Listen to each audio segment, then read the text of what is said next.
నిత్యము స్తుతించిన నీ రుణము తీర్చలేను. సమస్తము నీకిచ్చిన నీ త్యాగము మరువలేను. నిత్యము స్తుతించిన నీ రుణము తీర్చలేను. సమస్తము నీకిచ్చిన నీ త్యాగము మరువలేను. రాజా రాజా రాజా రాజాది రాజముని. మంచిది. అయితే చాలా మంది గోల ఏం చెప్తాంలే అన్నట్లుగా ఫీల్ అవుతున్నారు. కానీ ఒక దైవజనుడు ఏమన్నాడంటే, స్తుతుల గురించి మాట్లాడుతూ ఇక్కడ అలవాటు చేసుకొని అక్కడికి వెళ్ళాలన్న. అక్కడికి వెళ్ళిన తర్వాత ఇక నిత్యం ఉండేది స్తుతే. ఇక్కడే మనకి ఒక గోలగా అనిపిస్తే మరి అక్కడికి వెళ్ళిన తర్వాత అక్కడంటే అక్కడ దేవుని రాజ్యంలోనికి, దేవుని రాజ్యం అంతా ఉన్నదేంటి స్తుతే కదా. 24 hours మనం చేయాల్సింది అక్కడ ఆయన స్తుతించడము, ఆయన మహిమపరచడమే మనం చేయవలసిన పని. మరి ఇక్కడే మనం అలవాటు చేసుకోకుండా అక్కడికి వెళ్తే స్తుతులు చెప్పడం పరిస్థితి ఎలా ఉందంటే ఏదో గోవాలనుకొని మళ్ళీ అనుకొచ్చేయాలంట. ఎట్లాగంట ఏదో గోవాలనుకొని వెనకొచ్చేయాలంట. అట్లా ఉంటుంది పరిస్థితి. కాబట్టి దేవుని స్తుతించడం మంచిది. మన స్వరం కలిపి మాట్లాడటము అది దేవుని సన్నిధిలో ఎంతైనా మంచిది. అయితే చిన్న పాటను నేను ధ్యానం చేసినప్పుడు మరి ఆ పాటలో ఉన్న ఒక మధురమైన అనుభూతి ప్రభు మరి నాకు కలుగజేశాడు. నిజంగా ఆ పాట విన్నప్పుడు చాలా సంతోషంగా అనిపించింది, చాలా మంచిగా అనిపించింది నాకైతే. ఆ పాట ఏంటంటే, నీ ప్రేమ నాలో మధురమైనది అంటూ పాడాడు యేసన్న గారి మరి గ్రూప్లో, మరి వారి సంఘంలో రాయబడ్డ ఒక మంచి పాట అంటూ చరణాలు కూడా వరుసగా వివరించుకుంటూ ఒకదాని అందులో మరి ప్రారంభం ఆయన ప్రేమ గురించి రాశాడు. ఆ ప్రేమ ఎలాంటిదంటే ఒక మధురమైనది అని చెప్పి రాస్తూ తర్వాత ఫస్ట్ చరణం ఏమంటాడంటే, నేను చేరుకున్నానయ్యా, నేను ఎలాగా విరిగిన హృదయంతో నేను చేరుకున్నాను అంటాడు. అంటే ఇదంతా ఎలాగ ఉన్నా అంటే మన జీవితానికి మన జీవితం ఎలాంటిదో అక్కడ వివరించి అక్కడ రాశాడనమాట. ఎలాంటిదంటే మన జీవితము ఆయన ప్రేమ మధుర అనుభూతిని ఎలాగ పొందుకున్నాం అంటే ఆయన పాపముల చెంతకు వచ్చిన తర్వాత పొందుకున్నాం. అదే రాశాడనమాట. చేరికి నిన్నే విరిగిన హృదయంతో, ఎలాగ పాపంలో మునిగిపోయిన మనము, లోకంలో చనిపోయే స్థితిలో ఉన్న మనము, దేవుని తెలియక తిరుగుతున్న మనము, ఆయన ప్రేమ మన దగ్గరికి వచ్చినప్పుడు ఎలా వచ్చాము? విరిగిన మనసుతో ఆయన దగ్గరికి వచ్చాము. విరిగిన మనసుతో వచ్చిన తర్వాత ఆ తర్వాత ఏం చేస్తున్నాము? మన అడుగుల్ని స్థిరపరుస్తున్నాడు అంటున్నాడు. నా ప్రతి పదంలో జీవము నీవే, నా ప్రతి అడుగులో జీవనిగా అంటున్నాడు. ఆ తర్వాత మనం చేయవలసింది ఏంటి? మన పదము అంటే మనం మాట్లాడే మాట ఒక జీవం ఉండాలి. మనం వేసే ఒక అడుగులో కూడా దేవుని విజయం ఉండాలి. దేవునికి స్తోత్రం. హల్లెలూయా. ఆ తర్వాత అంటున్నాడు, ఇన్ని కలిగించిన తర్వాత అంట మనం చేయవలసింది ఏంటంటే మూడో స్టెప్, సిలువను వేయాలి. దేవునికి స్తోత్రం. హల్లెలూయా. హల్లెలూయా. సిలువను వేయడం అంటే భుజాన ఒక క్రాస్ వేసుకొని ఊరంతా తిరగడం అని కాదు. కానీ సిలువ అంటే ఎలా కనబడుతుంది అంటే దేవుని స్వార్థ, లేకపోతే ఒకటి అంటే ఆయన గురించిన శ్రమ అనుభవంగా మనం చూస్తున్నాం. చాలా మంది చెప్పుకుంటుంది అదేగా. మరి సిలువ గురించిన అది మాట్లాడుకున్నప్పుడల్లా కూడా ఏం గుర్తొస్తుందంటే ఆయన పడిన కష్టము, శ్రమ, బాధ, ఆయన పెట్టిన ప్రాణము, ఇట్లాంటివి గుర్తొస్తాయి అన్నమాట. కాబట్టి మనం ఏం చేయాలా? ఒకటి విరిగిన మనసుతో దేవుని దగ్గరికి మనం వచ్చినప్పుడు దేవుని ప్రేమ మనం పొందుకున్న తర్వాత చిన్నగా నడుస్తున్న సందర్భాల్లో, చిన్నగా వెళ్తున్న సందర్భాల్లో అడుగుల్నే దేవుడు విజయముగా మార్చి, ఏదో వచ్చి రాని మాటలు మాట్లాడుతుంటే ఆ పదాలనే జీవముగా చేసిన దేవుని అంట. ఆ తరువాత మనం సిలువను మోసేవారుగా ఉండాలని చెప్పని ఒక వివరణ ఇచ్చాడు. దేవునికి స్తోత్రం. హల్లెలూయా. హల్లెలూయా. రోజు నా అంశం అది కాదు, కానీ ఎందుకో గుర్తొచ్చింది, మీకు చెప్పాలనిపించింది ఆ పాటలో ఉన్న ఒక అర్థాన్ని.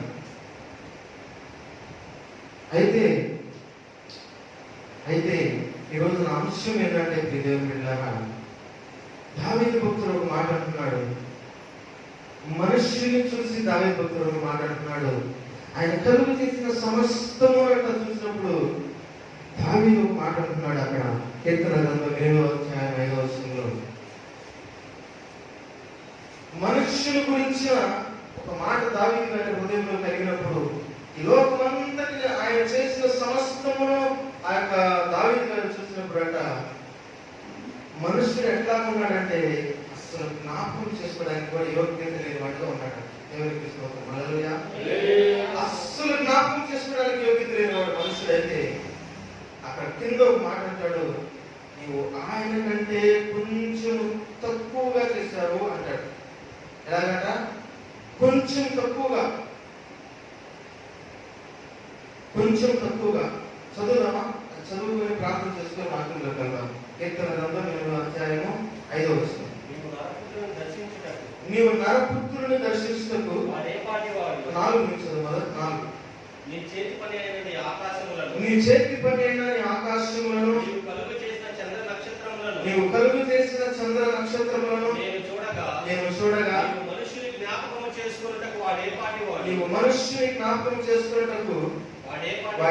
వాడు నీవు నరపుత్రుని దర్శించుటకు వాడేపాటి వాడు దేవుని కంటే వానిని కొంచెం తక్కువ వాణిగా చేస్తే చాలు. దేవునికి స్తోత్రం. హల్లెలూయా. వాక్యం కొరకు దైవసేవకులు ప్రార్థన చేస్తారు. వాక్యం లేకుండా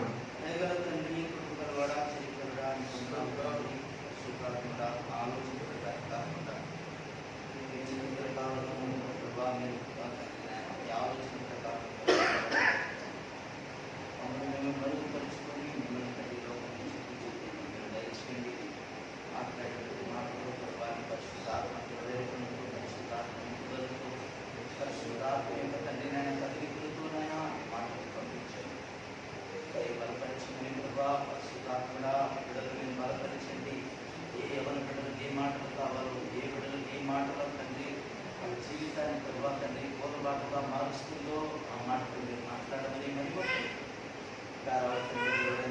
నడిపించమని ప్రార్థన చేసి నిలబడి దాసుని బలపరిచి శైలు మాట్లాడినట్టుగా పౌరులు తండ్రినైనా సౌలు తండ్రినైనా అలాగే పేదల్లో మాట్లాడినట్టుగా ఏ మాట్లాడలేనా యేసు పేరుతోనే అడిగి ప్రార్థన చేసి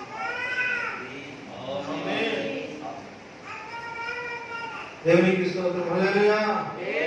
హల్లెలూయా. దేవుని సంగమా, దేవుని బిడ్డలారా, ఈరోజు కూర్చున్న మీకంటే నేనే గొప్ప జ్ఞానవంతుని యోగ్యుని కాను, కానీ ప్రభు ఇచ్చిన ఒక అవకాశం బట్టి ప్రభు సన్నిధిలో ఉన్నా అంతే. దేవుని సన్నిధిలో దేవుని బిడ్డలారా, పరిచర్య చేయబడినప్పుడు పరిపాలకుడు అడుగుతాడు. అది కూడా వినయ మనసుతో చేసిన వారు దేవునికి ఇష్టలు అవుతారు అని చెప్పని ప్రభు సెలవిస్తూ ఉన్నాడు. అయితే దేవుని బిడ్డలారా, దావీదు అంటున్నాడు, సమస్త లోకాన్ని చూసి తరువాత మనుషులు కూడా ఆయన చూసిన సందర్భాల్లో దావీదు కనబడింది ఏంటంటే దేవుని సంగమా, ఆ లోకం కంటే, ఆ చంద్ర నక్షత్రముల కంటే, వాటన్నిటికంటే కూడా మనుష్యుడు జ్ఞాపకం చేసుకునే అంతగా లేడంట. మరి ఈరోజు ఒక యూత్ ప్రేరణ జరుగుతున్న ఈ సందర్భాల్లో మరి అటువంటి అంశం అయితే ఒకవేళ కాకపోవచ్చేమో, కానీ ప్రభు నా మొదల నుంచి ఒక మాటలు మాట్లాడాలని కోరుకుంటున్నాను. గత ఆదివారం నుంచి ఈ రోజు వరకు కూడా ప్రభు సన్నిధిలో ఏది మాట్లాడాలి అనే ఆలోచన అనుకుంటున్న సందర్భాల్లో ప్రభు ఇచ్చిన ఒక ప్రేరణ మీలో పెడుతున్నాను. అది మీకు ఉపయోగపడాలి అని మీరందరూ దాన్ని శ్రద్ధగా ఆలోచించి పాటించాలని కోరుకుంటున్నాను. కాబట్టి దేవుని వాక్యం జీవమైన, అయితే మనుష్యుడు అసలు జ్ఞాపకం చేసుకునేందుకు యోగ్యత లేని ఒక మనుషుడంట ఆయన కంటే కొంచెం తక్కువ వారిగా చేశాడట. ఎలాంటి వారిని? ఎలాగుందంటే దేవుని బిడ్డల ఉదాహరణకి మనం చూసినట్లయితే, ఒకవేళ ఉదాహరణకి మనం ఏదైనా ఒక దారిలో వెళ్తున్న సందర్భాల్లో ఒక పెద్ద మురికాల ఎక్కడానికి వెనకాల ఒక పోతురాజు కాలువ, అందులో కనుక ఒక పందెం లేకపోతే ఏదైనా ఒక కుక్కో పుల్లాడుతుంది అనుకున్నాం. ఉదాహరణకి మనం దాన్ని చూసి ఇష్టపడతామా? అసలు జ్ఞాపకం చేసుకోవడానికైనా కోరుకుంటామా? కోరుకోం కదా.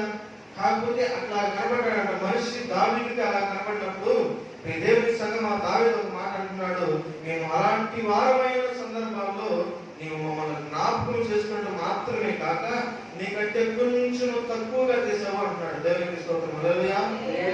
అయితే దేవుని బిడ్డారా, ఏంది ఆ కొంచెం తక్కువ కూడా ఒకసారి మనం చూద్దాం. ఆ కొంచెం తక్కువ ఏమైనది? ఇప్పుడు యేసుక్రీస్తు ప్రభు వారి దేవుని లేఖనమే ఆది కాండంలో చదివిస్తుంది కదా, మనుష్యుని తన పోలికలో చేస్తున్నాడట. తన పోలికే, మరి తన పోలికే కదా, మరి ఇంకా కొంచెం తక్కువ ఏముంది అక్కడ అని చెప్పని నేను ధ్యానం చేస్తున్న సందర్భాల్లో ఏమని నాకు అనిపించిందంటే దేవుని బిడ్డారా, మట్టి కలిసింది మనలో. దేవునికి స్తోత్రం. హల్లెలూయా. ఏం కలిసిందంట? ఆ కొంచెం తక్కువ ఏంటంటే మట్టి, అంటే శారీరకముగా, అంటే శరీరము ధరించిన వారమై ఉన్నాము, కానీ మట్టితో నింపబడిన వారమై ఉన్నాము. అయితే దేవుని రాకడ ఎలా ఉంటుందంటే, దేవుని రాకడలో మనం ఎలా ఉంటామనే దాని గురించి మనం ధ్యానించినట్లయితే మహిమ శరీరంతో ఉంటామంట. దేవునికి స్తోత్రం. హల్లెలూయా. మనం మట్టి శరీరంతో అక్కడ చూడలేము, ఆయనతో వెళ్ళలేము, కానీ మహిమ శరీరంతో మాత్రమే వెళ్ళగలుగుతాం. ఎలాగా? కాబట్టి ఇప్పుడు మనం చేయవలసింది ఏంటంటే, ఆ కొంచెము తక్కువ అన్నాడు కదా, ఆ కొంచెం తక్కువ ఏంటంటే ఈ మట్టి శరీరము అని చెప్పని మరి నాకు ఇచ్చిన ఒక ప్రేరేపణ బట్టి, ప్రభు ఇచ్చిన ఒక తలంపును బట్టి మాట్లాడుతున్నాను దేవుని బిడ్డలారా. అయితే ఈ మట్టి శరీరం ఎలా మారాలంటే మహిమ శరీరముగా మారాలి. దేవునికి స్తోత్రం. హల్లెలూయా. అయితే కొంచెమే అది తక్కువ అంటున్నాడు. దేవుని కంటే కూడా మనం ఎలా ఉన్నామంటే కొంచెమే అంటే ఉదాహరణకు 10 భాగం అనుకున్నామా, 10% అనుకున్నాం. ఇప్పుడు ఆ 10% మనం దేవుడిలాగా మారాలి. ఇప్పుడు అదే దేవుడి నుంచి మనకు ఒక టాస్క్ అనుకున్నాం. ఒకవేళ మన జీవితాల్లో మనం బ్రతికిన కానీ, మనం దేవుని దగ్గరికి వచ్చిన కాడి నుంచి మన జీవితం ముగించబడే వరకు కానీ, ఒకవేళ లేకపోతే దేవుని రాక మనం వచ్చేంత వరకు కానీ మనకి ఇవ్వబడిన ఒక టాస్క్ ఏంటంటే ఆయన పోలికలో, ఆయన స్వరూపంలో, ఆయన లాగా, ఆయన అంతగా, అంటే 90% మనం ఆల్రెడీ తయారు చేసేసాడు దేవుడు. ఎలాగా? 90% మనం సృష్టించినప్పుడే దేవుడు తనకి ఇష్టంగా తనలాగే చేసేసాడు ఆల్రెడీ. మనం అవ్వాల్సిన ఎంత? 10 భాగమే, 10% మాత్రమే ఆయన లాగవాలి. అయితే మానవుడు ఏం చేశాడంటే దేవుని బిడ్డలారా, ఆదాము మొదలుకొని కూడా నోవాహు కాలం వరకు కూడా చూసినట్లయితే, అంటే ఇప్పుడు లేదని కాదు కానీ ఉదాహరణకి అప్పుడు ఎగ్జాంపుల్ గా ఇస్తున్నాను. ఆదాముతో దేవుని బిడ్డలారా కొంచెం తక్కువ, అంటే ఎప్పుడు సహవాసమా, ఎప్పుడు దేవుని వెంటనే లేడు, కానీ దేవుడు అప్పుడప్పుడు దర్శించడానికి వచ్చేవాడంట. ఆయనతో సహవాసం చేయడానికి, ఎవరితో? దేవునితో సహవాసం చేయడానికి ఆదాము దగ్గరికి వచ్చేవాడు. ఎవరు చేయాలి?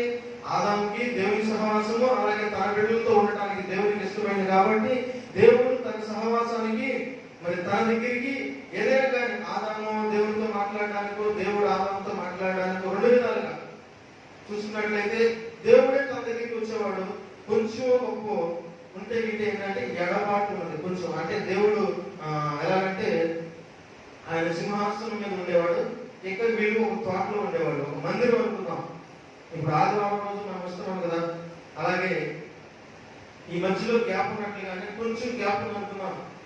అయితే ఇప్పుడు దేవుని బిడ్డలారా, ఇక మీదట అది కూడా ఉండనంతగా దేవుని రాజ్యం స్థాపించబడదు. ఇక మీదట అది కూడా లేనంతగా దేవుని యొక్క సింహాసనం స్థాపించబడుతుంది. ఆయన ఎదుటే ఎప్పుడు ఉండేలాగా మనము ఆయన సింహాసనం స్థాపించబడుతుంది. అయితే ఆ సమీపము, ఆ కొంచెము కూడా ఆయన ఏం చేయలేకపోయాడంటే తెలుసుకోలేకపోయాడు. అక్కడ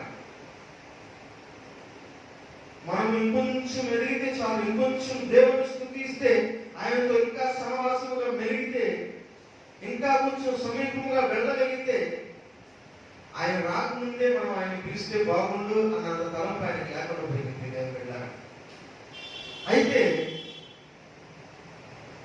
కొంచెమే ఒక చిన్న పొరపాటు వల్ల ఏమైపోయాడంటే ఆ కొంచెము కూడా 90% ఉన్నవాడు 10% వచ్చేసాడు, 10వ భాగంగా వచ్చేసాడు. ఎట్లాగంటే చెప్పిన మాట వినకపోవడం వల్ల, చెప్పిన మాటను పాటించకపోవడం వల్ల ఏమైపోయాడంటే దేవునికి ఎడబాటు కలుగజేస్తున్నాడు. కాబట్టి ఈ మనిషి ఎలాగైపోయాడంటే జ్ఞాపకం చేసుకోవడానికి కూడా యోగ్యత లేనటువంటి వాడు అయిపోయాడు. ఎలాగైపోయాడంటే జ్ఞాపకం చేసుకోవడానికి కూడా యోగ్యత లేనటువంటి స్థితిలోకి వెళ్ళిపోయాడు ఆ మనుషులు. అయినను దేవుని ప్రేమ అమూల్యమైనది కాబట్టి, అపారమైనది కాబట్టి, లెక్కించడం కూడా సత్యము కానిది కాబట్టి దేవుడు దేవుని బిడ్డలారా ఆయన మాట్లాడడం మాత్రం విడిచిపెట్టాల. చూడండి, ఒక బావి ఉంది. ఉదాహరణకు ఒక మాట చెప్తున్నాను. ఒక బావి ఉంది. ఆ బావిలో నీళ్లు ఉబికే కొలది తోడుకోవడం ఈజీ అవుతుందా? ఓడకుండా అది ఎండిపోతే ఈజీ అవుతుందండి.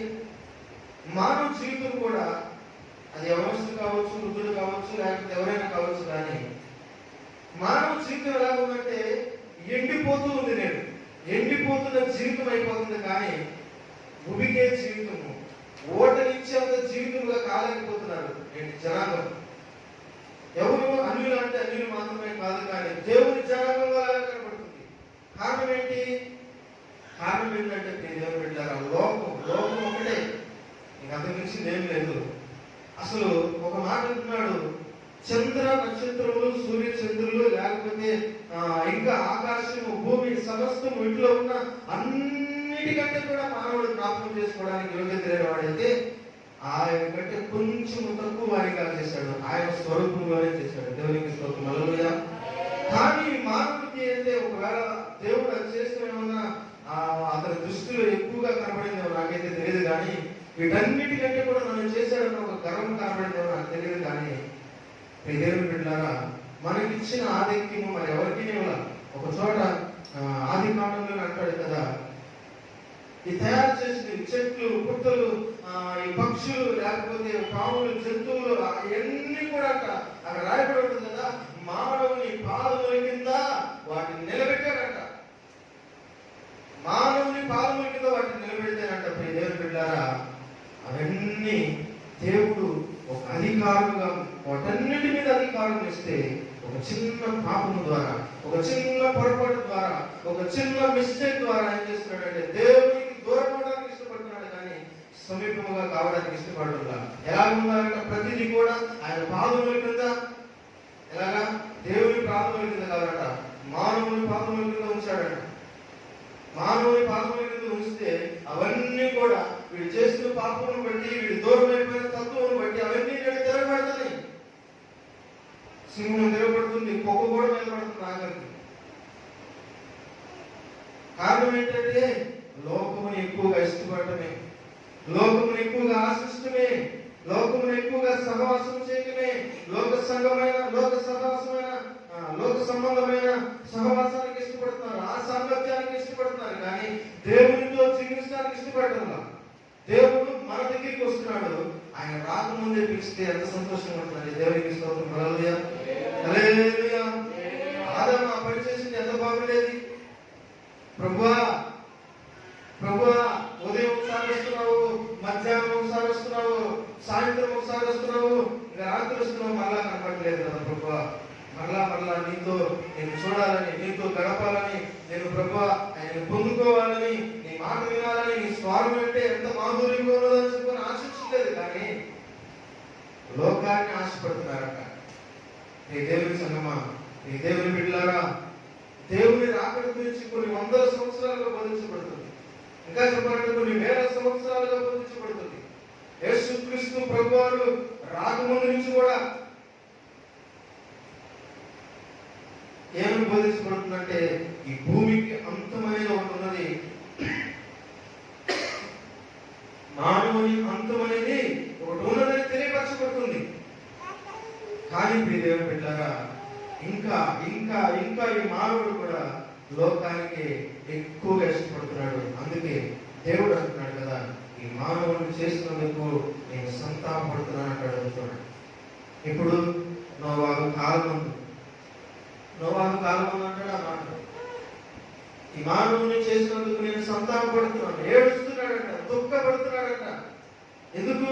ఆయన పోలికలు ఆయన లాగా చేసుకొని ఆయనతో సహవాసం చేయాలని కోరుకున్న ఒక మానవుడు అంట. దేవుని బిడ్డలారా, ఆయన విడిచి తిరగడం ఎంత ఎవరికైనా బాధ కదండి. ఒక కన్నబిడ్డ కని పెంచి పెద్ద చేసిన తర్వాత తనకు ఉపయోగపడాలని తండ్రి కోరుకుంటాడా, లేకపోతే లోకంలో ఎవరెవరికి ఉపయోగపడితే చాలు, ఎక్కడో చోట తిరిగితే చాలు అని సంతోషపడతారండి? దేవునికి ఉపయోగపడాలని, లేదా తన తండ్రికి ఉపయోగపడాలని ఏ తండ్రి అయినా కోరుకుంటాడు, తనకు ఉపయోగపడాలని కోరుకుంటాడు. కానీ నిరుపయోగంగా మారిపోయాడు. అందులో సంసోను అసలు ఆయన చరిత్ర చదివినప్పుడు ఎంతగానో బాధేస్తున్నాడు. అసలు ఎంత ఆధిక్యం ఇచ్చాడు అసలు సంసోనికి, ఎంత ఆధిక్యం ఇచ్చాడండి. కొంచెం ఇచ్చాడండి. అసలు ఎవరైనా సరే భయపడి పరుగులు పెట్టేస్తున్నారంట. సంసోను చూసినప్పుడు భయపడి పరుగులు పెడుతున్నారంట. ఎందుకు? ఏంటో అసలు మనుషురా దెయ్యమా నాకు ఫీలింగ్ కలుగుతున్నాడు. ఎలా అంటాడంట, మనుషురా దెయ్యమా లేకపోతే ఏ ఆత్మ అనిపిస్తుంది వీళ్ళని. అందుకోసం ఒక రహస్య అధిపతిని, అంటే దాని ఏమంటారు, ఇన్ఫర్మేషన్ కోసం ఒక స్త్రీ అక్కడ ఉండిపోయింది. ఆ దగ్గర ఏముందో కనుక్కోవడానికి, తన దగ్గర ఉన్న బలం ఏంటో కనుక్కోవడానికి ఒక స్త్రీని నియమించుకున్నారు వాళ్ళు. ఇన్ఫార్మర్ అంటారు, ఒకవేళ అదే కావచ్చు. అలా నియమించుకున్నారు అసలు ఏముందో కనిపెట్టడానికి. అంత ఆధిక్యాన్ని ఇచ్చిన ఒక సంసోను అంటే అప్పుడు ఏం పెట్టారా, తల్లిదండ్రుల మాట విన్నవాడు కాదు, దేవుని వాక్యములు విన్నవాడు కాదు, యెహోవా ధర్మశాస్త్రమును పాటించిన వాడు కాదు, దేవుని సన్నిధిలో ప్రార్థన చేసిన వాడు కాదండి. పరస్త్రీ సాంగత్యములోకి దేవుడు విన్నారా తను సంతృప్తి చెందుతున్నవాడు. దేవుడు సంతోషపడ్డాడండి. ఉదయం విన్నాం కదా, పరస్త్రీ సాంగత్యం చేయవాడు అలాంటి వాడంటే మరణానికి పాత్రుడు. దావీదుతో కూడా దేవుడు అంటున్నాడు కదా, ఒక కథలాగా చెప్పేసి ఆ కథలో ఉన్న భావాన్ని నువ్వు చెప్పు దావీదా అంటే, ఈ కథలో ఉన్న భావం ఏంటంటే ఆ పాపం చేసిన వాడు మరణము పొందాలి అన్నాడు. ఏమనంటున్నాడు దావీదుతో? నాతాను ఒక ప్రవక్తను పంపించి, ఓ దావీదా అని చెప్పిన రాజా అని చెప్పి మాట్లాడుతూ రాజుతో అంటున్న మాట ఏంటంటే, ఒక అది సమూయేలు గ్రంథం, మరి మొదటి సమూయేలు 12వ అధ్యాయంలో ఉంటుంది. ఏమంటున్నాడంటే, ఒక పేదవానికి ఒక గొర్రెపిల్ల ఉంది, ఒక ధనవంతుడు ఉన్నాడు అంటూ మాట్లాడుతూ, ఒక ధనవంతుడు అంట ఆ పేదవానికి గొర్రెపిల్లను తీసుకున్నాడయ్యా, మరి ఇది న్యాయమా అన్నట్లుగా మాట్లాడుతున్న సందర్భాల్లో ఆ పేదవానికి గొర్రెపిల్లను అతను తీసుకొని దాటిపోయేవాడికి ఆయత్తం చేశాడు అని మాట్లాడుతున్న సందర్భాల్లో దావీదు అంటున్న మాట ఏంటంటే, అతను నిశ్చయముగా మరణము పొందాలి అన్నాడట. దావీదు అనుకోలే, ఆయనకే అనుకోలేదు, కానీ దేవుని బిడ్డలారా అందులో ఉన్న భావం అయితే చెప్పేశాడు. చెప్పగానే ఒకటే మాట్లాడాడు, నాతాను ఆ మనుషుని నీవేనయ్యానగానే దావీదు ఏమంటున్నాడో తెలుసా దేవుని బిడ్డలారా, నన్ను క్షమించు ప్రభువా, దేవునికి స్తోత్రం, హల్లెలూయా. కొన్ని సంవత్సరాల పాటు దావీదు ఏం చేశాడో తెలుసా అండి, ఎక్కడైతే సింహాసనం మీద కూర్చొని ఏ ఇశ్రాయేలు ప్రజలను ఏలడానికి ఒక అధికారం పొందాడో దావీదు, ఆ సింహాసనం నుండి త్రోసివేయబడ్డాడు. కొన్ని సంవత్సరాల పాటు వేడుకున్నాడు దేవుని. కొన్ని సంవత్సరాల పాటు దేవుని సన్నిధిలో ఎంగరాచాడు, అసలు ఏడ్చాడు, ప్రభువా నీ సన్నిధి నుంచి నన్ను త్రోసివేయ మాకు ప్రభువా.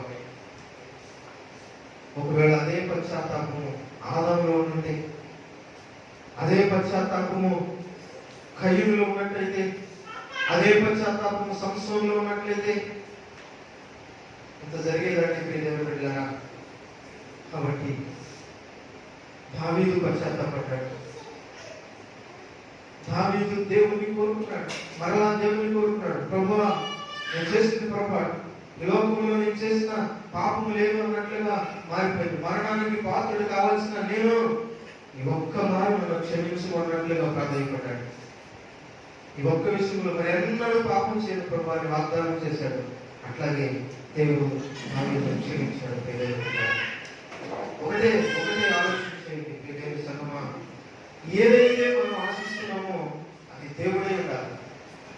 ఏదైతే మనం కోరుకుంటున్నామో అది దేవుడి పని ఉన్నట్లయితే అందులో విజయం వస్తుంది, కానీ మరి దేంట్లో రాదు. చాలా మంది ఏంటంటే ఒకరు చేయట్లేదు కదా, ఎవరు చేయట్లేదు కదా దాని గురించి మనకి ఎందుకు, అసలుకి మనం చేయాలి కదా. ఇప్పుడు వాడు కోల్పోతున్నాడు, నువ్వు కోల్పోతున్నావు, వాడికి నీకు లేదు. ఇంకా ఎవరో ఒకరు దేవుని సన్నిధికి రాలేదు కదా, మనం అయిపోతే నష్టపోతుంది మనమే కదా. ఈ దేవుని బిడ్డలారా ఆలోచన చేయండి, అస్సలు జ్ఞాపకం చేసుకోవడానికి ఎవరైతే మనల్ని ఆయన స్వరూపంలో చేయడమే కాక ఆయనతో సహవాసం చేసేంత స్థితిని మనకిస్తే దాన్ని కోల్పోవడం ఎంతైనా దౌర్భాగ్యం కదండి. మనకి ఎంతైనా దౌర్భాగ్యం కాదా? లోకం ఆశించి శరీర కోరికలను ఆశించి ఇహపరమైన ఆశలతో దేవుని సన్నిధికి దూరం కావడం ఎంతైనా అది దౌర్భాగ్యం కాదా? ఏదో ఒక సాకులు చెప్పి దేవుని మందిరం రావడానికి, దేవుని వాక్యం వినడానికి, దేవుని సన్నిధిలో ఉండడానికి ఏదో ఒక సాకులు చెప్పి దూరం అయిపోవడం అది ఎంతైనా సంతోషం అండి. అసలు మనకి సంతోషం అంటే సంతోషం కాదు కదా, ఖచ్చితంగా కాదు. అసలు దేవుని దూరం చేసుకునేవాడు ఎలాగైపోతున్నాడు నేటి దినాల్లో అంటే దేవుని బిడ్డ భ్రష్టుడైపోతున్నాడు. చదువుకుంటున్నాం మత్తయి సువార్త 12:43 ఏం చదువుకుంటున్నాం మనం? ఒక మనుషుడు అంట ఈ దేవుని బిడ్డలారా చదవండి, 12:43 చదవండి. మత్తయి సువార్త 12:43 చదవండి.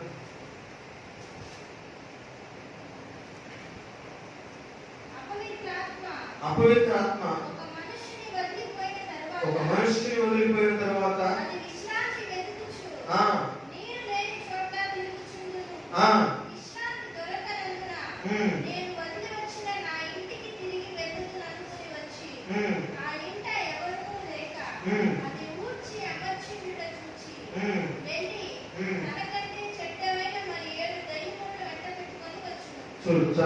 చూడండి దేవుని బిడ్డలారా, దేవునిలో నుంచి తొలగిపోయిన వ్యక్తి జీవితం ఎలా అవుతుందంటే భ్రష్టత్వంలోనికి వెళ్ళిపోతుంది. భ్రష్టత్వంలోనికి జ్యేష్ఠుడిగా ఉండవలసిన యేసవు భ్రష్టుడిగా మారిపోయాడు. కారణం ఏంటి? అసలు జ్యేష్ఠత్వము ఎంత విలువైనదండి. జ్యేష్ఠత్వం అంటే ప్రధానము. ఇంకా అంతకన్నా దేవుని తర్వాత క్షమించాలి అంటే ఒక తండ్రి తర్వాత జ్యేష్ఠుడే కదా, పెద్దవాడే కదా అధికారి. అధికారాన్ని కోల్పోయిన నీవు అసలు అమ్ముకున్నావంటే అసలు ఎంత దౌర్భాగ్యమైనది. ఎలాగా? ఒక చిన్న కడుపు ఆకలి కోరకంట.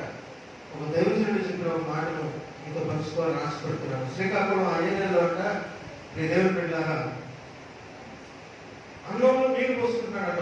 నీళ్లు పోసుకొని తినడానికి, అన్నంలో నీళ్లు పోసుకొని తినడానికి నీళ్లు పోసుకుంటూ ఉన్నాడట.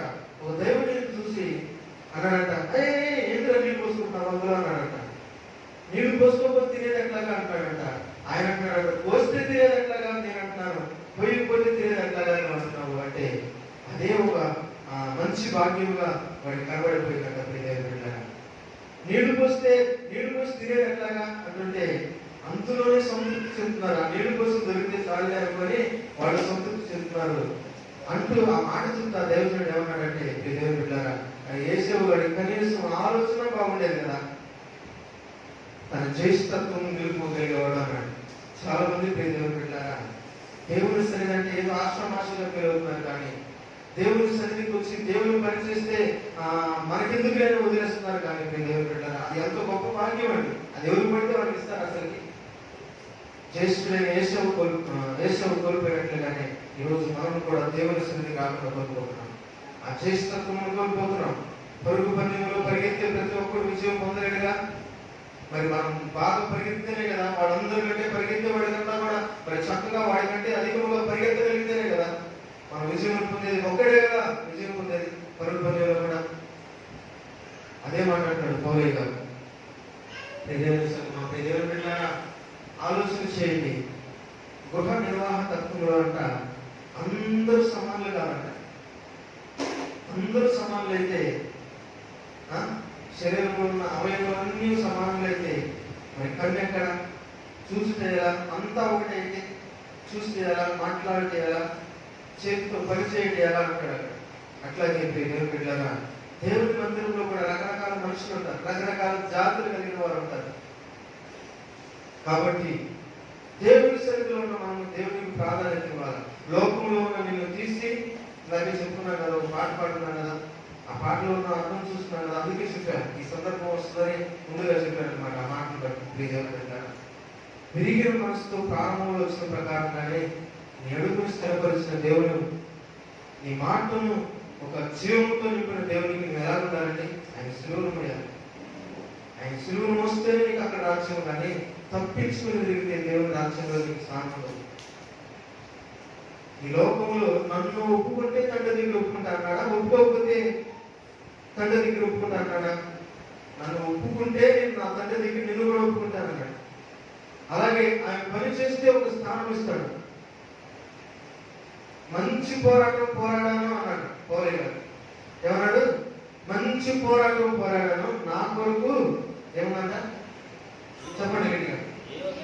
జీవ కిరీటం ఉంది. పోరాటం వాడికి జీవ కిరీటం ఉందా, లేకపోతే సుఖభోగములు అనిపించిన వాడికి ఉందా? ఉందండి. పోరాటం వారికి జీవ కిరీటం ఉంది. నా కొట్లు విప్పి సంతోషంగా ఏం చేశాడు? తిన్నాడు, తాగాడు, వాడికి ఇష్టం వచ్చినట్టు తిరిగాడు, అనుభవించాడు. లోకం అంతా కూడా ఇచ్చాడు దేవుడు రాజ్యాన్ని, పండించాడు. ఎంత పండించాడండి? బహుగా విస్తారంగా అంట. మరలా కూడా విప్పి కొట్లు, ఆ కొట్లు పెద్దవి చేసుకున్నా కూడా చాలా అంత విస్తారంగా ఇచ్చాడట. యోసేపు కూడా ఇచ్చాడు, ఒక విస్తారమైన పంటనిచ్చాడు. 7 సంవత్సరాలు ఆ దేశాన్ని పోషించాడు. దేవునికి స్తోత్రం. హల్లెలూయా.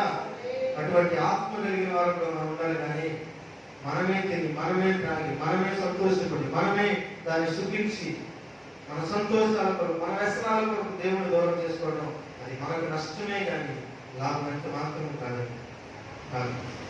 ఎంత దినాల్లో ఎంత సమీపంగా ఉంటే అంత దేవుని ఆత్మ మనకు తోడుగా ఉంటుంది, అంత దేవునితో సాంగత్యం చేయగలుగుతాం, అంత సహవాసంలో ఉండగలుగుతాం.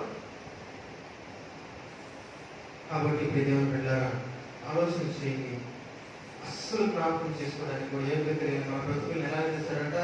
ఆయనతో సరి సమానంగా కొంచెమే తక్కువగా చేశాడు. ఆ కొంచెము మనం ఏం చేయాలంటే ఈ మట్టి శరీరమును మహిమల శరీరంగా మార్చుకోవాలి. దేవునికి హల్లెలూయా, హల్లెలూయా. మన మట్టి శరీరంతో మనం దేవుని చాలలేము, ఖచ్చితంగా చాలలేము. అది మహిమ శరీరం అయితే తప్ప దేవుని చూడలేము. ఇంకా లోక సంబంధమైన వ్యసనాలతో, కోరికలతో, ఆశలతో, ఆ చేవు డంబముతో, లేకపోతే ఇంకా దొరికిన ప్రతి దాన్ని వెంబడిస్తూ వెళ్ళిపోతే ఎప్పుడు దేవునికి సమీపం అవుతున్నాం?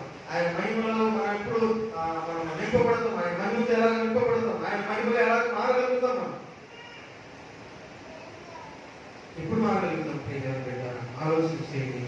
దేవునితో సాంగత్యం చేయవాడు దేవుని సంబంధి, లోకముతో సాంగత్యం చేయవాడు దుస్తుని సంబంధి. ఎవరండి?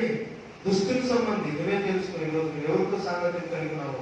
ప్రార్థన చేయడం లేదు, విశ్వసించడం లేదు దేవుని. అసలు ఒకటి ప్రార్థించలేదు, ఒకటి విశ్వాసం లేదు, ఒకటి పరిచయం లేదు, ఒకటి దేవుని సన్నిధి లేదు. ఇంకా ఇన్ని అనుభవాలు గత సంవత్సరాల తరబడి కొన్ని వందల మంది సేవకులు, అపోస్తులు, బోధకులు, సహవాసీయులు ఇట్లా మాట్లాడుతూనే ఉన్నారు. ఉదయం కూడా మనం విన్నాం. కొన్ని వందల సంవత్సరాలు ఆ మాటలు మాట్లాడితే పదే వినిపిస్తూనే ఉంది మన చెవులు. ఒక మూర్ఖంగా చూస్తున్నామే కానీ దేవుని బిడ్డలారా దాన్ని ఒక అనుభూతిగా మాత్రం మనం మార్చుకోలేకపోతున్నాం, ఒక అనుభవంగా మార్చుకోలేకపోతున్నాం. అసలు ఎంత దౌర్భాగ్యం! అసలు దేవుడు ఎంత మాత్రం సంతోషపడ్డా? అసలు మనం ఎంత మాత్రం సంతోషపడ్డా? నువ్వు దూరంగా పరిగెత్తడం వల్ల నీకు నష్టమే. ఏమంటున్నాడు ఆ యొక్క కయ్యను? ఏమంటున్నాడు? నా దోష శిక్ష నేను భరించలేనంత గొప్పది అన్నాడు. నాకు వచ్చిన ఆశీర్వాదము నేను ఆనందించలేనంత గొప్పది అంటున్నవాడు. నా దోష శిక్ష నేను భరించలేనంత గొప్పది. కారణం ఏంటి? దేవుని సన్నిధి నాకు దూరం అయిపోయింది. అంతే, అక్కడి నుంచి చేయలేదు. దేవుని సన్నిధి నాకు దూరం అయిపోయింది. నా దోష శిక్ష నేను భరించలేనంత గొప్పది అంటున్నాడు. ఈ దేవుని బిడ్డలారా నాకు వచ్చిన ఆశీర్వాదము ఒక విస్తారమైనట్లా కయ్యను. నాకు వచ్చిన సంతోషము ఎవరికి చెప్పినా కూడా తరగనంతది అంటదా కయ్యను. దేవుని సన్నిధి దూరం అయిపోయినప్పుడు కలిగి బాధది. ఆ బాధ నీలో లేదే. కనీసం ఒక విధేయుడిగా కూడా మారడం లేదు. కనీసం ఆ దేవుని సేవకులకో, లేకపోతే దేవుని సేవకులకు, దేవుని సన్నిధికో, దేవుని బిడ్డలు ప్రోత్సహించే వరకు నువ్వు కనీసం చర్యకులు కూడా పెట్టలేదే. దేవుని సన్నిధిలో ఉండాల్సిన నీవు, నీ దేవుని బిడ్డ దేవునితో సాంగత్యం చేస్తూ దేవుని ముఖ దర్శనం చేయవలసిన నీవు పాతాళంలో తొక్కువేయబడ్డానికి కారణం ఏంటి? అసలు పాపమే కాదు. ఆ బాధ లేకపోతే మనకు అసలు మనం దేవుని ప్రేమించిన వారమైతే, దేవుని ప్రేమను మనం పొందాలి అని కోరుకున్న వారమైతే దేవుని బిడ్డలారా ఆ భారం నిశ్చయంగా మనలో కలదు. దేవుని సన్నిధికి రావాలన్న భారం కలిగి, దేవునితో సాంగత్యం చేయాలన్న భారం కలిగి, ఆయన సహవాసంలో ఉండాలని ఆ భారం కలిగి, అంతేగాని లోకము నాశించి పాడైపోవాలన్న భారం మనకు కలగదు. పోగొట్టుకొని బాధపడుతున్నారు కొందరైతే, దొరికి బాధపడుతున్నారు. కయ్యను అనేక బాధ, సంసోను అనేక బాధ, దావీదు బాధపడింది కూడా అదే కదా. ప్రభువా నీ సన్నిధి నుంచి ప్రభువా నన్ను వెలివేయొద్దు అన్నాడు కదా. అదే బాధపడింది. ఎట్లాంటి వాడు అసలు దావీదు? దేవుని బిడ్డలారా, ఎలాంటి వాడు దావీదు అంటే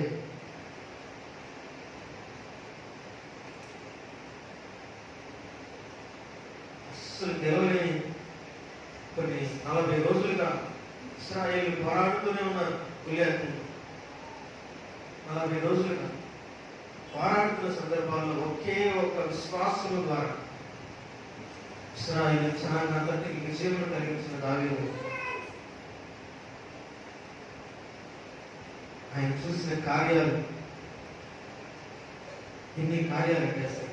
అట్లాంటి అన్ని పొందుకున్న దావీదు దేవుని పెట్టారా ఒక్కదాని కాడేదా తన జీవితం అంతా కూడా అప్పుడు దాకా పొందుకున్నదంతా కూడా కోల్పోయింది. అక్కడే కదా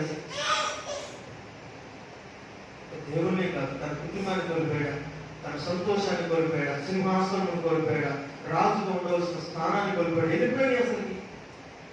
ఎన్నిపోయినాయి? ఒకటా రెండా? లెక్కలేని పోయి దావీదు జీవితం ఒక్కదాని ద్వారా మనం పోగొట్టుకోవడానికి పిలువబడ్డాం. మనము పోగొట్టుకోవడానికి పిలువబడ్డాం. అందుకనే ఒక వ్యక్తి దేవుని లేఖనంలో అంటున్నాడు కదా, భార్య కలిగిన బిడ్డల కంటే కూడా మాట నాకు బాగా తెలియదు కానీ అంటే ఒక మాటతో చెప్పాలంటే శారము కన్య బిడ్డల కంటే కూడా ఆ పేరేంటి హాగరు కన్న బిడ్డలు అధికమయ్యారంట. అంటే ఇక్కడైతే దాసి కన్న బిడ్డలు ఎక్కువైపోయారు. ఎవరు సొంత దారి కన్నా కూడా దాసి సమానం చెప్తున్నారు. అంటే ఇక్కడేంది దేవుని జనాంగం కంటే కూడా లోకం ఇష్టానికి పెరిగిపోతున్నాయి. పెరగవలసింది చూడండి దేవుని జనాంగం, నిజమైన రక్షకుని అంగీకరించి పెరగవలసిన జనాంగం అంట లోకము పెరిగిపోయేంత స్థితిలో ఉన్నాడు. ఎట్లాంటి వాడిగా ఉండాలంటే దావీదు మాట్లాడుతున్నాడు కదా, కీర్తన గ్రంథం 119వ అధ్యాయం 100వ వచనం చదవండి ఒకసారి. మనం ఎట్లాంటి వాళ్ళగా ఉండాలి చదవండి. 119 100వ వచనం. నీ ఉపదేశములో నేను లక్ష్యం చేస్తున్నాను కావున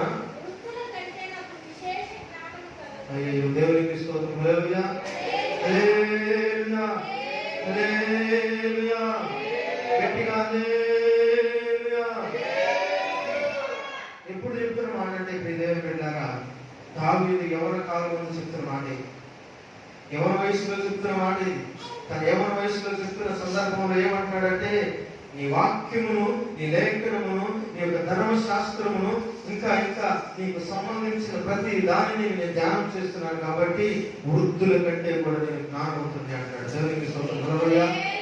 ఎట్లాంటి వారమై ఉండాలంటే మనం ఈ వయసులో కూడా వృద్ధులు అంటే ఆ వృద్ధులు ఎలా జ్ఞానవంతులు అంటే దేవుని బిడ్డలు వారందరినీ కూడా కొన్ని సంవత్సరాలుగా ఈ లోకాన్ని చూస్తూ అనేకమైన వాటిని నేర్చుకుంటున్నారు కాబట్టి వారు జ్ఞానంగా అవుతారు. అనేకమైన వాటిని లోకంలో చాలా చూశాను. చాలా మంది ఎక్కడైనా పెద్దవాళ్ళ దగ్గరికి వెళ్తే ఎందుకు అని కొంచెం మార్పు చెప్తాడు, ఆ మాట్లాడతారు. ఎందుకంటారంటే అనేకమైన అనుభవాలను పొందుకొని ఉంటాడు కాబట్టి, అనేకమైన వాటిని చూసిన వాడు కాబట్టి, లోటుపాట్లు ఎదిగిన వాడు కాబట్టి, కొంత జ్ఞానంగా ఉంటాడు కాబట్టి చిన్నపిల్లలు కూడా అతని దగ్గరికి పోతాడు. అయితే దావీదు ఏమంటాడు తెలుసా, వాళ్ళ కంటే కూడా నేను జ్ఞానవంతుని అంటాడు. కారణం ఏంటో తెలుసా, దేవుని లేఖనమును లక్ష్యం చేసేవాడు అంట. ఉపదేశంలో లక్ష్యం చేస్తున్నాడు. దేవుని వాక్యమే కదా ఉపదేశం అంటే, సేవకులు బోధించే బోధే కదా, దైవజనుల ద్వారా దేవుడు మాట్లాడుతున్న మాటే కదా. ఆ మాటను లక్షించిన వాడంట వృద్ధుడి కంటే కూడా జ్ఞానవంతుడంట. దేవునికి స్తోత్రం. హల్లెలూయా. తన యవన ప్రాయంలో చెప్తున్న మాట, తన యవన ప్రాయంలో తను మాట్లాడుతున్న ఒక మాట అది. వృద్ధుల కంటే కూడా నేను జ్ఞానవంతుని అంటున్నాడు. కారణం ఏంటి? దేవుని ఉపదేశమును హృదయంలో దాచుకున్నాడు, లక్ష్యం చేశాడు, దాన్ని అవలంబించాడు, ఆ ధర్మశాస్త్రం అంతటిని పాటించాడు, సంతోషంగా పిల్లాడు. కాబట్టి అంత జ్ఞానవంతుడయ్యాడు దేవుని పిల్ల. యెహోషువ గురించి మనం వింటున్నాం కదా, ఓటనే మోసే చేయబెట్టాడు, మోసే చేయబెట్టగానే జ్ఞానవంతుడు అయిపోయాడు అని అంటారు. నిజమే, నేను దాన్ని ఒప్పుకుంటా. 100% వాస్తవం, దాంట్లో ఎటువంటి సందేహమే లేదు. నాకు కూడా అనిపిస్తుంది దేవుడు వెళ్ళారా ఆ ఒక్కదాన్ని బట్టి వచ్చేసిందంటారా? తను ఏం నేర్చుకోలేదా? అక్కడ మోసే గారి దగ్గర ఏం నేర్చుకోలేదా? చదువుకుంటున్నాం చాలాసార్లు మనం అంటున్నాం కదా, మోసే అంట దేవునితో మాట్లాడడానికి వెళ్ళినప్పుడు అంట ఆ పర్వతంలోకి కింద మోసేకి సమీపంగా ఉన్నవాడు యువస్వామిగా ఒక దేవుడు చెప్తే ఏమన్నాడంటే, మోసే గురించి మాట్లాడుతూ వీళ్ళిద్దరి గురించి మాట్లాడుతూ తనకంటే కూడా ఆ సేవకుల కంటే కూడా ఇతడు అధికముగా కనబడడానికి గల కారణం ఏంటంటే దేవుడు పెట్టారు. మోసే కొంతమందిని చేస్తే యెహోషువ వారి కంటే డబుల్ చేశాడట. ఏలియా కొంతమంది అయితే ఏలియా కొన్ని అద్భుతములు చేస్తే ఎలీషా ఇంకా అద్భుతములు చేశాడట. కారణం ఏంటి? దేవుడు పెట్టారా? నువ్వు ఆత్మలో కొనిపోబడ్డ నువ్వు చూడగలిగినట్లయితే అన్నాడు ఆ దైవజనుడు. ఎవరు? సేవకుని ఆ యొక్క సేవకుడు ఎలాగ దేవుని ఆత్మతో కొనిపోబడుతున్నాడో, దేవుని ఆత్మతో ఎలా నడిపింపబడుతున్నాడో ఆ ఆత్మ నడిపింపు నువ్వు చూడగలిగినట్లయితే కదా నీవు ఆయనలాగా మారగలిగేది, ఆయన కంటే అధికంగా చేయగలిగేది, ఆయన కంటే గొప్పగా మారగలిగేది నువ్వు. అది కదా నీ దేవుడు బిడ్డలారా, ఆత్మ నడిపింపు మనకు కావాలి. నువ్వు ఎవరువా, వృద్ధులువా, లేకపోతే ఇంకొకరువా కాదు. కానీ ఒక చిన్న మాట, 2 మాటలు చెప్పేసి నేను ఈ వాక్యం ముగిస్తాను. ఉదాహరణకి మనం బాలుడైతే, చిన్న పిల్లలు అయితే స్తుతి చెల్లిస్తే సరిపోదు. ఒక విధంగా చెప్పాలంటే అంటే అది తెలియదు కాబట్టి మనకి ఇంకేం తెలియదు. కాబట్టి బాల్య సమయం ఏదంటే బాల్యం సమయంలో మనకేం తెలియదు. 4 విధాలుగా మనం పోల్చుకున్నాం. అంజూరు చెట్టుని ఒకసారి మాట్లాడిన సందర్భాల్లో ఒక సేవకును మరి మాట్లాడిన ఒక మాటను మనం విన్నాం. మరి ఎంతమంది గుర్తుందో లేదో నాకు తెలియదు. 4 మాటలు చెప్పాడు. 1 బాల్యము, 2 యవ్వనము, 3 కౌమారము, 4 వృద్ధాప్యం అన్నాడు. ఈ 4 మనం విన్నాం. 4లో కూడా మన బాల్య దినమందు మనం దేవుని స్తుతిస్తే సరిపోదు. అంతకన్నా మనం చేయగలిగి కూడా ఏం లేదనుకుంటున్నాను నేనైతే. అయితే దేవుని బిడ్డలారా, ఒక మాట ఉంది, బాలుడి యొక్క చంటి పిల్లల యొక్క స్థుతుల ద్వారా ఒక దుర్గమును తయారు చేసేవా అన్నాడు. దేవునికి హల్లెలూయా. బాలుడు నోటి నుంచి వచ్చే స్థుతి ద్వారానే దుర్గము ఒక కట్టడమే కట్టబడితే దేవుని బిడ్డలారా, మన యవ్వన వయసులో, మన కౌమార స్థితిలో, మన వృద్ధాప్యంలో ఉన్న స్థితిలో మనం చేసే పనుల ద్వారా ఇంకేం చేయబడాలండి? ఎంత గొప్పగా ఉండాలి, ఎంత గొప్పగా ఉండాలి దేవుని బిడ్డలారా. కాబట్టి ఇంకా అధికం అవ్వాలి, కానీ స్థుతి చెల్లించాలి. బాల వయసులో ఉన్నప్పుడు, యవన వయసులో ఉన్నప్పుడు కనీసం పరిచారకులైనా మనం ఉండాలి, సేవకునికి లోబడి వారిగా ఉండాలి. కౌమార స్థితిలో ఉన్నప్పుడు మనమే ఒకరు నడిపించగలిగిన స్థితిలో ఉండాలి. ఇంకా ఇంకా స్థితి పెరిగే కొలది మనం కొంతమందిని దేవుని కొరకు మనం సిద్ధపరిచే వారంగా తయారవ్వాలి. ఒకటి స్థుతి చెల్లించాలి, ఒకటి పరిచయం చేయాలి, మనం ఇంకొకటి తయారు చేయాలి. మనలాగా ఇంకా చెప్పాలంటే దేవుని కొరకు ప్రయాసపడేవాడు ఇంకా కొంతమందిని తయారు చేయాలి. అటువంటి ఇంకా ఒక్కొక్క స్టెప్ బై స్టెప్గా మనం ఎదుగుతుంటూ వెళ్ళాలి. కానీ స్టెప్ బై స్టెప్గా దిక్కుంటూ వెళ్ళిపోతే ఎండిపోయిన బావిని చూస్తాం. మనం ఎప్పుడైనా చూడటానికి ఇష్టపడతాం. నీళ్ళు లేవు అని చెప్పని ఇంకా రాళ్ళేస్తాం, దాన్ని పోడ్చడానికి ఇష్టపడతారు, కానీ దాన్ని త్రవ్వడానికి చాలా ఇష్టపడతాం. ఏదైనా నీళ్ళు వచ్చి తీరా అంటే తవ్వుతాం, కానీ రావడానికి ఎంత కష్టపడతాం. కాబట్టి ఉబ్బుకున్న ఓటలాగా నువ్వు మారాలి, కానీ ఎండిపోయే వారిగా నువ్వు మారడానికి లేదు. అస్సలు జ్ఞాపకం చేసుకోవడానికి కూడా ఏమి తెలియదు. మనల్ని ఆయనలాగా ఆయన స్వరూపంలో కొంచెమే తగ్గింది మనకంతే. ఒక 10 భాగం పెట్టాను నేనైతే, అది ఎంత అనేది దావిది రాయలేదు, కానీ నేను వేసుకున్నాను. ఆ 10% దేవుడిలాగా మారడానికి మనం ఎంతగానో ఆపసోపాలుపడిపోతున్నాం. ఎంతగానో కష్టపడిపోతున్నాం. అయ్యో ఇది కష్టం, ఇది కష్టం అంటున్నాం, కానీ లోకంలో ఎన్ని కష్టాలు వచ్చినా భరిస్తున్నాం, కానీ దేవుని సన్నిధిలో వచ్చిన కష్టాన్ని భరించలేకపోతున్నాం. సంతోషంగా స్వీకరించలేకపోతున్నాం. మన బిడ్డలు పంపించలేకపోతున్నాం. మన బిడ్డల్ని దేవుని కొరకు స్థిరపరచుకోలేకపోతున్నాం. మనము స్థిరపడలేకపోతున్నాం. మనము దేవుని పని లేకపోతున్నాం. ఏదో నామకారణంగా పేరైతే పెట్టబడినట్లుగా, ఉన్నామంటే ఉన్నామన్నట్లుగా, మనిషి అయితే ఉన్నాడు కానీ జీవోత్సవంగా బ్రతుకుతున్నాడు అన్నట్లుగా బ్రతుకున్నాం. కాబట్టి ఆలోచన మార్పుని, అటువంటి స్థితిగతులు మార్పుని దేవునికి సమీపంగా అవసరమైన వృద్ధులకు సైతం నామం నేర్పగలిగినంత ఆత్మను మనం పొందుకొని దేవుని సన్నిధిలో ఉండాలని కోరుకుంటూ ప్రభు ఇచ్చిన మనం దీవించి తన ఇంటిని ఆశీర్వదించుకున్నాను. ఆమేన్. రోజు నిజంగా మిమ్మల్ని వెంకటేశ్వరుని దేశాన్ని దేవుని సన్నిధిలో చూస్తుంటే ఎంతో సంతోషంగా ఉంది. ఎందుకంటే మగను దేవుల్లో ఉన్నాడు కాబట్టి భయం లేదు. ఏ తండ్రికైనా తండ్రికి లోబడేటువంటి వాడు ఎక్కడున్నా తండ్రికి బాధ లేదు. అవునా కాదండి? కదా, తండ్రికి అంటే ఆ తండ్రి మాట విధేయత చూపేవాడు ఎక్కడున్నా బాధ లేదు. కానీ తండ్రి మాట విధేయత చూపినవాడు ఎక్కడ ఉన్నా తల్లిదండ్రులు బాధేగా. అందుకని ఈరోజు నిజంగా మిమ్మల్ని చూస్తుంటే మరి సాయి చరణ్ కూడా ఈరోజు రావడం నాకు ఎంతో సంతోషంగా ఉంది. మగనం ఇలాగా మనము తీసుకుని రావాలి దేవుని సన్నిధికి ప్రయాస కాకుండా. ఎవరి అబ్బాయి ఎక్కడో అక్కడ బలరాం కాదు, ఇక్కడ ఒక బలరాం కానీ అక్కడ కూడా ఒక బలరాం కానీ ఉంది. ఏమంటారు మా ప్రాంతాన్ని? బాలాజీ నగర్. తమ్ముడు సాయి కిరణ్ అక్కడి నుంచి వచ్చారు. తమ్ముడు మనం కూడా తల్లిదండ్రులుగా మీరు వచ్చారు, మీ బిడ్డలను తీసుకుని వచ్చారు. దేవుని సన్నిధిలో ఉండాలనే దేవుని ఇలాగా మీరు మీ స్నేహితులు కూడా తీసుకొని రావాలి. మీరు మీ స్నేహితులను కూడా ఏం చేయాలి? తీసుకొని రావాలి. నేను మొన్న ఊరు వెళ్తున్నాం, మ్యారేజ్కి వెళ్తుంటే మీరు గమనించారు వెళ్తుంది తమ్ముడు, సుమారు 10 మంది బైకులు మీద వెళ్తా ఉన్నారు. ఎక్కడికి వెళ్తున్నారు వీళ్ళంటే అక్కడ ఏమంటారు? ఒళ్ళకమ్మ దగ్గరికి వెళ్తున్నారు. ఒక్కొక్కళ్ళు ముగ్గురు వెళ్తున్నారు బండి మీద. మామూలు వేగాలు కాదు. నా గుండె జారిపోయినంత భయపడ్డాను. ఎవరు వీళ్ళు తల్లిదండ్రులు పంపిస్తారు అంత దూరం? అలాంటి పరిస్థితులు పంపిస్తారా? పంపరు కదా. అదే స్నేహితులు కాబట్టి కలిసిపోదాం రారా అంటారు. తల్లిదండ్రులు ఇద్దరు వెళ్తున్నారా, ముగ్గురు వెళ్తున్నారా?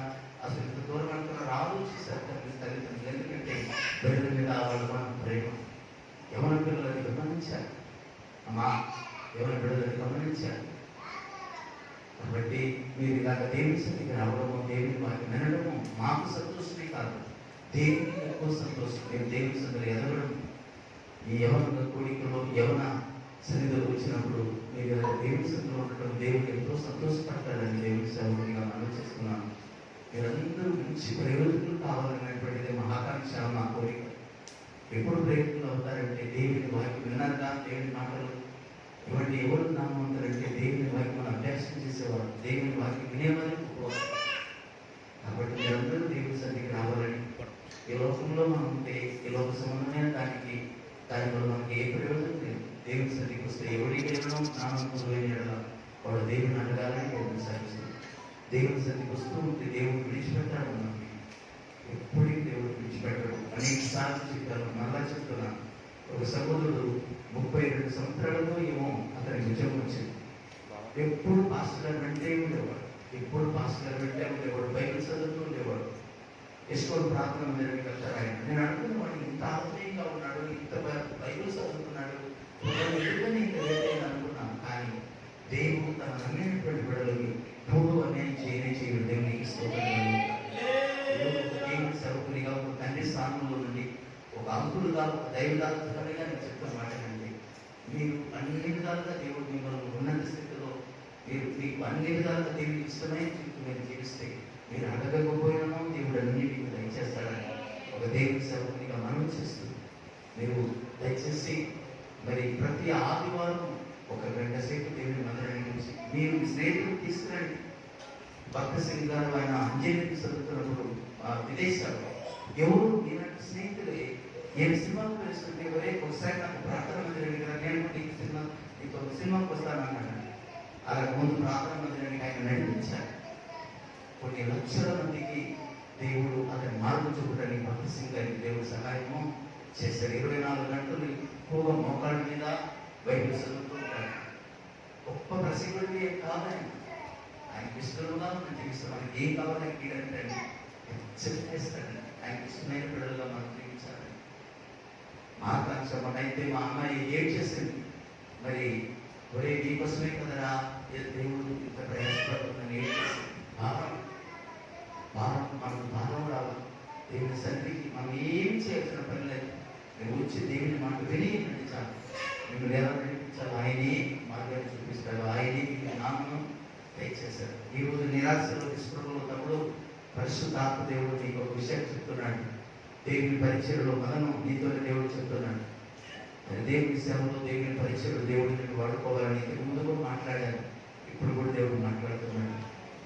ఖచ్చితంగా దేవుడు మంచి సేవకునిగా, మంచి దేవుని యొక్క సేవలో పరిచయంలో దేవుడు నేను వాడుకోబోతున్నాను.